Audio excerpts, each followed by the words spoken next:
Hey guys, welcome back to Amber Reviews. And today I will be doing a quick walkthrough and review on the table tennis paddle for the Oculus Quest 2. It's from AMVR.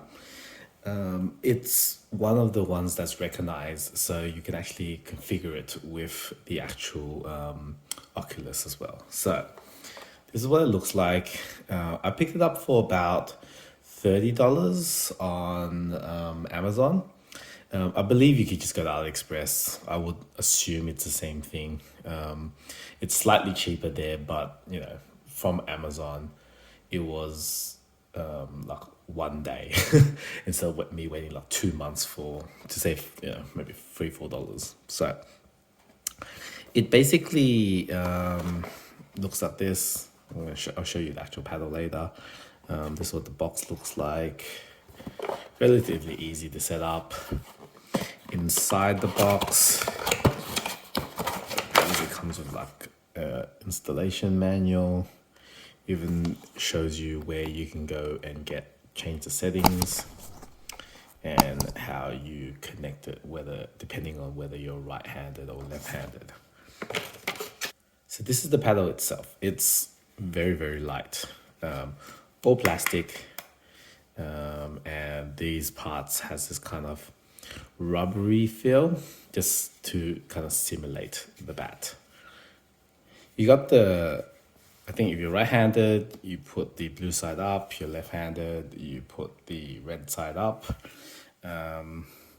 It pretty much just pops in. So you put the hand rope thingy in, and then you put it down here. There's a slidey bit up here, so you pop this out and it slides and it clips over. I think a lot of people's concerns were whether or not that black slidey bit will last. What I tend to do when I'm using this, I just noticed this logo. It's a nice little touch. Very plasticky. I put my hand through as well and hold it just for extra safety. If that does snap, if this bit does snap and this thing potentially could fly out, at least I got an extra protection, right?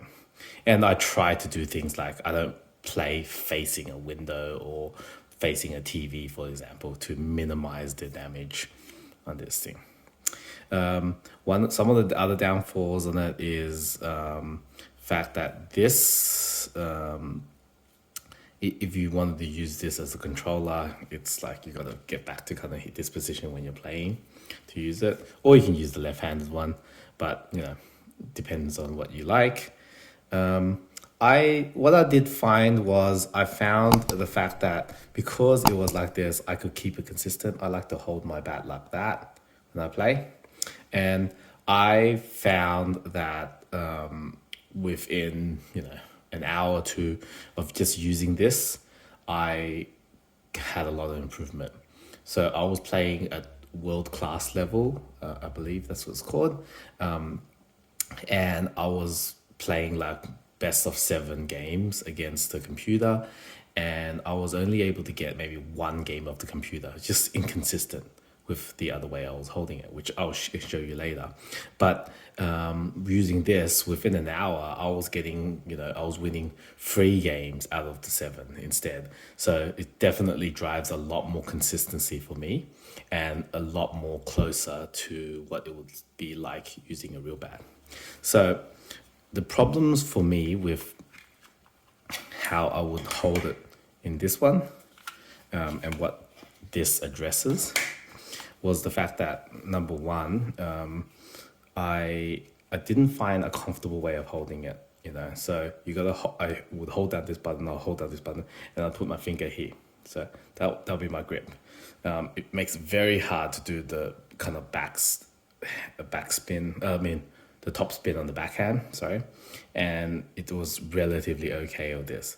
What kept happening was my thumb kept moving. I kept pressing this button or this button. It would make things pop up on the screen. It was just really inconsistent, and it really locked up this part of my wrist a lot. So I tightened and tensed a lot when I was playing, which is not ideal to get kind of good form, essentially.